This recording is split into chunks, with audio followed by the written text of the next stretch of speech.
Good morning, Dubai. Happy Thursday. Today we spoke about our major news. Why is my brain lagging? Okay. Good morning, Dubai, and happy Thursday. So the UAE pauses aid to Gaza after Israel illegally kills 7 aid workers. We also spoke about how the Dubai Metro has unveiled exciting upgrades to the Red Line. As well, 2 of the world's most Instagrammable hotels are in Dubai, and you would not want to miss that out. And of course, towards the end, you guys don't want to miss out on the Ramadan shows.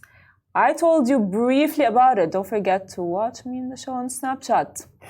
And of course, we speak about ways to give back to the community. There's a full list on the Lovin Dubai website. But in the meantime, keep listening to the podcast, wherever you listen to it from.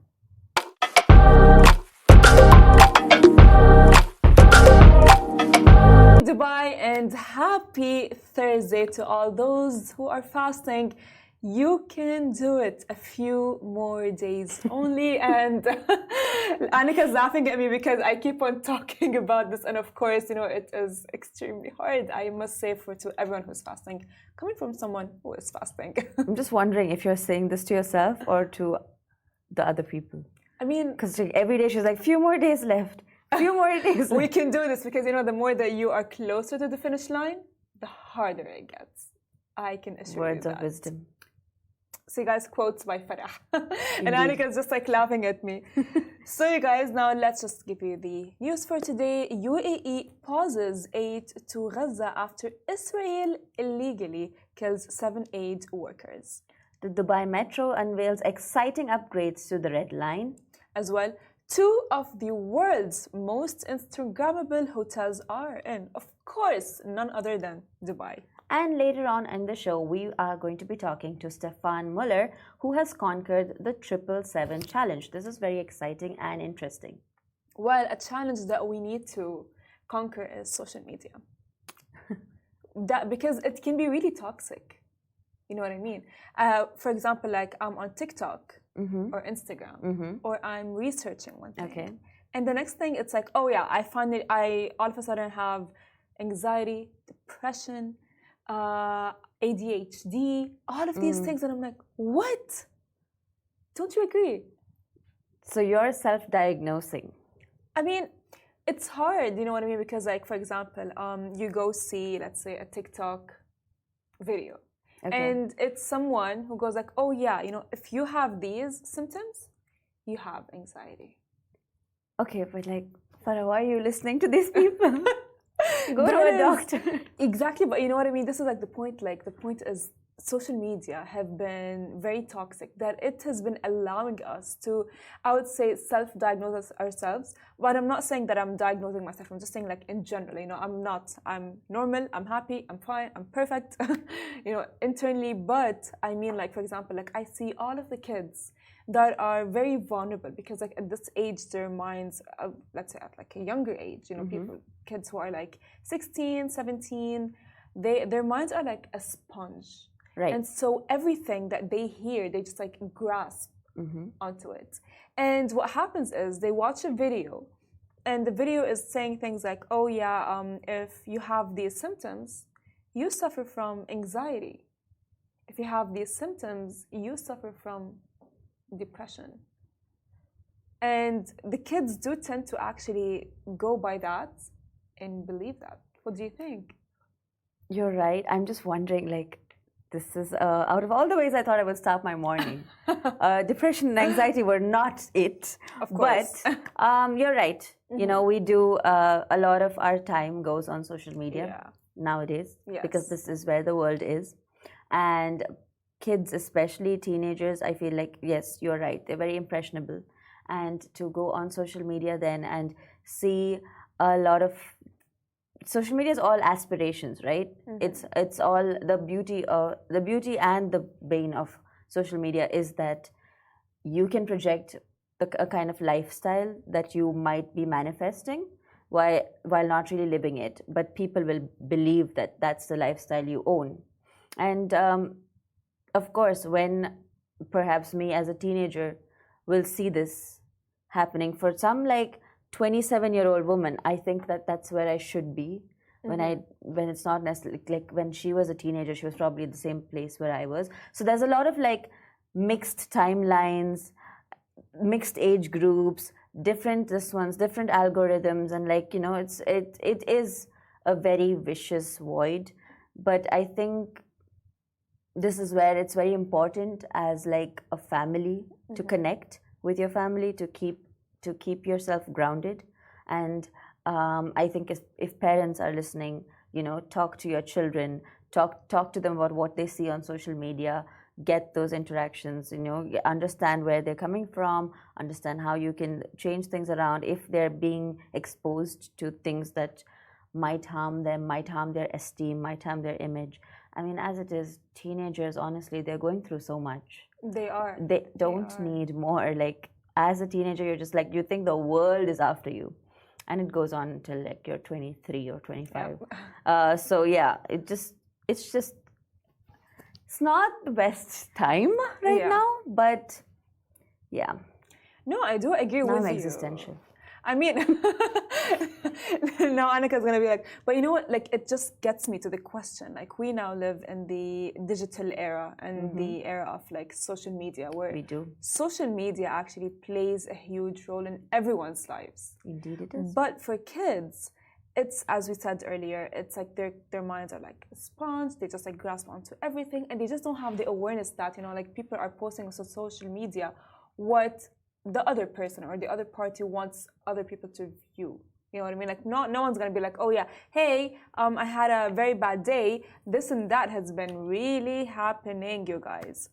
That's true. You know what I mean? So, yes. I don't know. We'll figure it out. Yes, we'll all figure it out. So now it is day 180 days since the genocide began in Gaza. And according to the Palestinian Ministry of Health in the Gaza Strip, the death toll has risen to 32,975, while 75,577 have been injured and more than 1.9 million people have been displaced from their homes.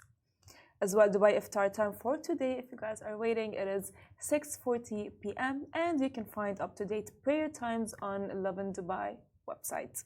So let's jump to our first big story. UAE pauses aid to Gaza after Israel kills 7 aid workers. UAE pauses aid to Gaza after, as I said, Israel illegally kills 7 aid workers as the UAE supplies aid via maritime corridor from Cyprus to Gaza. Now, in a statement to Reuters, a UAE official mentioned that these efforts are on pause until safely guarantees from Israel and as well a full investigation into the death of aid workers in Gaza. So what happened recently was that 3 illegal targeted strikes were carried out by Israeli terrorists, and 7 people from the World Central Kitchen in Gaza were killed. The marchers were traveling in a deconflicted zone with the World Central Kitchen logo, and they were traveling in a soft skin vehicle. Now, the World Central Kitchen is what prepares fresh, nourishing meals across Gaza daily. They have 60-plus kitchens in southern and central Gaza, and as well, sadly, the Israeli Prime Minister Netanyahu released a dismissive statement, reducing the murder spree to a cost of war. The attack is being seen as a deliberate attempt to starve Gaza and scare the aid away, and now several leaders have begun asking for accountability. You know, Annika, we have seen how the UAE has strongly stood by the victims of Gaza and Palestine in general. And this news, I would say, breaks my heart on so many levels, because at this point, it's not only the people of Gaza are victims of, the genocide, but also people who are trying to help, even if they are not actual victims, but they are still victims in a way. You know what I mean? Like, for example, like now, I would say like Israel just striked the UAE in a way, in an indirect way, just to have them send aid in order, as you said, to starve the people of Palestine and the victims of Gaza. Yes. All right. Well, Now let's jump to our next story, which I think will be handy to all of you guys who use the metro. So Dubai Metro unveils an exciting upgrade to the Red Line. Of course, starting April 15th, the Dubai Metro's Red Line will introduce 2 direct routes connecting Center Point Station to UAE Exchange and Expo 2020 stations, meaning passengers no longer need to transfer trains at Jabal Ali Station. The Roads and Transports Authority announced that the Red Line will operate on a Y junction, meaning a system where trains will run interchangeably, guaranteeing a smooth travel experience for passengers bound for either UAE Exchange or Expo 2020 station from the Center Point station. Now, Hassan Al-Mutawwa, Director of Retail Operation at the RTA, explained, saying, passengers will no longer need to transfer at the Jabal Ali metro station. Those traveling from Ibn Battuta station to UAE Exchange can now enjoy a direct trip, while those headed to Gardens and as well to Expo 2020 can easily board a train directly to their destination. The initiative will save energy by cutting down on the total distance trains travel, using less power during trips and needing fewer trains to run the updated timetable, which is actually a very good, I would say, initiative. Indeed. And I personally use the metro quite a bit, and I think for me, the lesser interchanges I have to make, the better my experience, because I don't know if you, so I don't know how often you travel, but whenever I used to travel in the metro at least, I go from I used to live in the Green Line side, so Oud Mehta station. From Oud Mehta station, I will go to Burjuman, and then if, let's say, my friends have decided to hang out at, which was the mall that we go to? Dera City Center. Okay. That was the hub of our hangouts when I was a kid. So I would take the train from Burjuman and then go, no, that's fine. It was very easy. Okay. But like go till, and then from Burjuman, I'll interchange into Union Station, and then from Union you have to interchange and go into City Center Dera Station. Now the problem for me was it was always so difficult to figure out, because so you have to keep in mind there are 4 terminals suddenly, and you have to pick a terminal now, and it gets so confusing, and because like there's a crowd, because everybody's trying to get to a place, everybody's trying to interchange a line, and then you're just it's just confusing, and so yeah, I'm just really glad that there are now direct trains to Jabal Ali, and I actually agree with you. Like changing stations can be really, really, really confusing, because at this point you're like, fine, where do I go? Like, I have gone, like when I used to use the metro and actually change stations, I would go in the wrong train, and I would like only figure that out when I would be in the train. I'd be like, what? How that's does a that? peak metro experience, that you get into a train, you go a little bit, and then like, oops, it's the other way. And then you have to go out, and then you have to wait for the next train, and then you have to, oh my God, it's like a hassle. So this is actually needed. This is like the biggest news. I can assure you that. You know what I mean?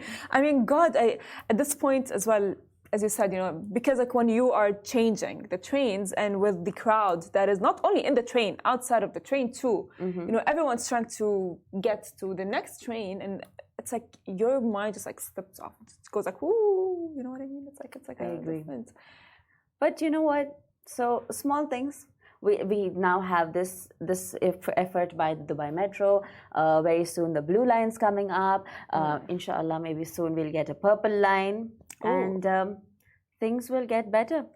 I really hope so. Go ahead. When I was young, I snuck into the metro and I got caught by the RTA, and I thought I was going to jail, but they let me go, so I learned a really good lesson from it. Never sneak in the metro. Wow, we have a rebel in the system here. Yeah. He learned his lesson. Who quickly learned his lesson as Yeah, so basically Ali Khalil's, the takeaway from Ali Khalil's story, which he just gave us, was don't try to illegally go on the metro or the bus. To be honest, the checking is pretty intense. Yeah. They just come in and they're like, scan your card. And then you're just like, I know that I've scanned my card, but I still panic a little bit and I'm like fumbling. Suddenly I can't find my card. I'm just like, I'm here, I swear. I paid for this. I paid for this ticket. Actually, yes, but by the way, just one thing, because like it makes sense, you know what I mean? Like, for example, a lot of people do buy like the gold ticket. Yeah. And a lot of people sneak in the gold cabin without having a ticket. That's true, that's true. So it's like, and then what happens is it creates, I would say, a lot of, it's not comfortable. There are a lot of people, you know what I mean? Like, it's like, it doesn't make sense. So just like, guys, just like, don't rebel. Don't be like Ali. If you guys heard us, guys, as well, let us know in the comments. Have you had any bad metro station stories? As well, by the way, even like chewing gum in the metro is not allowed. So just, chewing gum, eating, all of that. So but you're gonna get, you know. I mean, you get what you get. But let's move on to our next story. 2 of the world's most Instagrammable hotels are in Dubai. On a recent listing by Dubai Tours and Tickets, 2 Dubai hotels made it to the top 10 most Instagrammable hotels in the world. And these hotels are, drum roll please. They are. The number 1 on the list is, of course, Burj Al Arab. It is considered the most Instagrammable hotel globally, with its Instagram hashtag appearing in over 2.5 million posts. And coming in number 2 is Atlantis the Palm, with the hashtag appearing in over 673,000 Instagram posts. So obviously this listing was created based on the hashtags that people use on Instagram. So I'm just thinking though, I don't know how accurate it might be anymore, because people have a habit of going to, like, let's say like Sukim Beach, which is near Burj Al Arab, and then they like, just stand near there, take a picture, and then you put the hashtag Burj Al Arab, right? Yeah, that's true. So when that happens, and like I know that there are so many people who do that, and everybody goes to the beach in Dubai. You come to Dubai, you go to the beach. So I'm just saying that it might not entirely be accurate. But let's say it's not accurate, right? But we know Burj Al Arab. We know that Burj Al Arab is the OG. I believe it's a 5-star or 6-star hotel. It's a 6-star hotel. So you guys, I mean, if it's actually a 6-star hotel and it's beautiful, it's. Have you ever been? Yeah, I've been. It's. You know, we've never been. I've lived in Dubai 23 years, and I have never been to the Burj Al Arab. Oh my God, guys! Petition to take Annika to Burj Al Arab. Sure, pay for it. I will come. I will petition to take Annika to Burj Al Arab. But actually, you know, it's. I've been to it when I was like really young. And it's beautiful. You know what I mean? Like at this point, seeing everyone goes to Burj Al Arab. All of the celebrities do come and actually do. For sure, any celebrity comes whenever they want to do a shoot. It's either outside the Burj Al Arab or inside the Burj Al Arab. You know, like, or with the Dubai skyline, of course. But yeah, you're right. I know that I have like a specific like idea that you don't need to like own a rent a room for a night or whatever. If you want to go into the Burj Al Arab, you can also just simply book a package which allows you to go and have like a 24-karat cappuccino. Oh my God, yes. We actually have that on our page where like a content creator actually tried it. And he said that it's really good. So I'm like, I would really want to try. But I mean, of course, if you're like having 24-karat cappuccino in the Burj Al Arab, I personally think that even if I was having water in the Burj Al Arab, it would just be elevated water, you know. It would just be an upgrade. Exactly. It's just a life upgrade. It is. I mean, like just like imagine like sipping on your, I would say like golden cappuccino, right? But with like the view. Oh my God. The Burj Al Arab is an OG. It's a classic. It is. But and Atlantis is also, you know, slowly becoming an OG classic. It's just these are buildings that have been there since like the beginning. Yeah. And like Dubai is now booming and like now people are noticing it, but like we've always known in our hearts as Dubai kids, like the Burj Al Arab I've always known. Like, I know that I'm approaching the beach when I see Burj Al Arab, you know, and then like suddenly, so I associate Burj Al Arab with positive beach memories. Like, I still have baby pictures of like me and my dad, and the Burj Al Arab's in the background, you know. That's very sweet, Anika. So it's like these like cute little things. That is actually very cute. Yeah. Guys, if you are a Dubai baby, you for sure have a picture with Burj Al Arab either behind you, or either you're next to Burj Al Arab, or either you're inside Burj Al Arab. Yeah, just like check your baby beach photos. You're gonna see them. Yeah, you're gonna be like with like Burj Al Arab behind you, which is actually the cutest thing ever. How many times we've been late to events and places and work? In his defense, he's like ran a big mile right now, so I'm just gonna you take your time, man. Like, please don't run here. Like, it's fine. Well, aside from running late, let's make this a Ramadan special episode, okay? So I like that. So tell me a little bit now. Something I've been very interested in, but I've never had access to, have been the Ramadan shows. Oh God, yeah. Okay, so the problem for me is there's a language barrier. Yeah, they happen in Arabic. Yeah. But I know that there's a lot of good content that goes on there. Yes. Like there are, of course, you have cooking, a lot of cooking, which I find very funny that like fasting Muslims do this to themselves. That you know you're fasting. It's like you are and doing you're this watching to yourself, funny. You are. But yeah, so tell me a little bit, like what goes on? Right. What are the biggest shows this season? So, first of all, as you said, Ramadan series are like, they're just like a vibe. Because what happens is, after iftar, the whole family sits and gathers around to, you know, watch either a show or what's on TV. And probably, you know, like, they're just like, I don't know how they just like manage to watch all of the shows, but they do. So the biggest shows that I think for me are Ramiz Jab ibn al-Akhir. Okay. Can you say that in Arabic? Guys, can we teach Anika? Ramiz Jab min al-Akhir. Al-Akhir. Yes, you got it. High five. Yeah. Yes. Ramiz Jab min al-Akhir. Yeah. So let me tell you about the show. Now. So, oh my God, I'll give you the Syrian passport. Okay, I don't think you would really need that. No. Actually, I do want the Syrian passport. I want to go to Syria. Oh.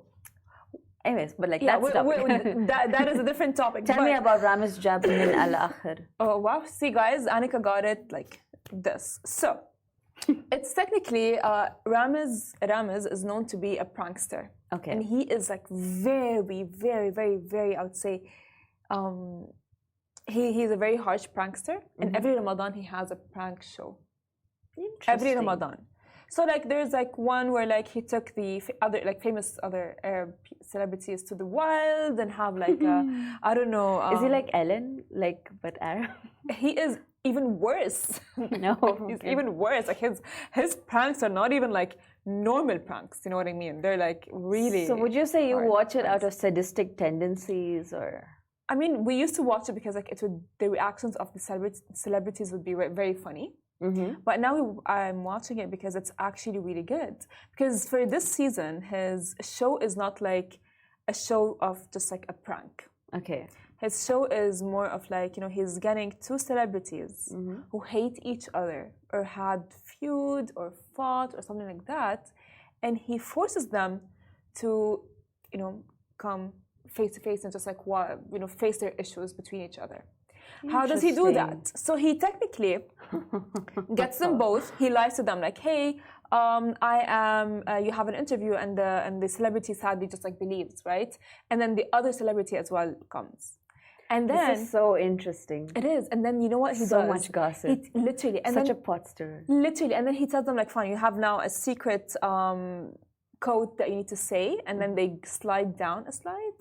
And then like, boom, they meet. You know, I'm very interested. I just want to know what would happen if he did that with Dubai Bling. Oh, God. The thing is, you know, I don't think that Dubai Bling would, because like the drama that happened, like the people who have drama, the people that he has got, have way more drama than Dubai Bling. I can assure you that. For example, like he was getting the famous Hassan Shakouch. I don't know if you know Hassan Shakouch. No, I don't. He's an Egyptian singer, and he's really famous. He got married last, I think, a year and a half ago. And him and his wife, oh my God, the drama, oh my God, the drama that happened with them. was impeccable. It was not even normal.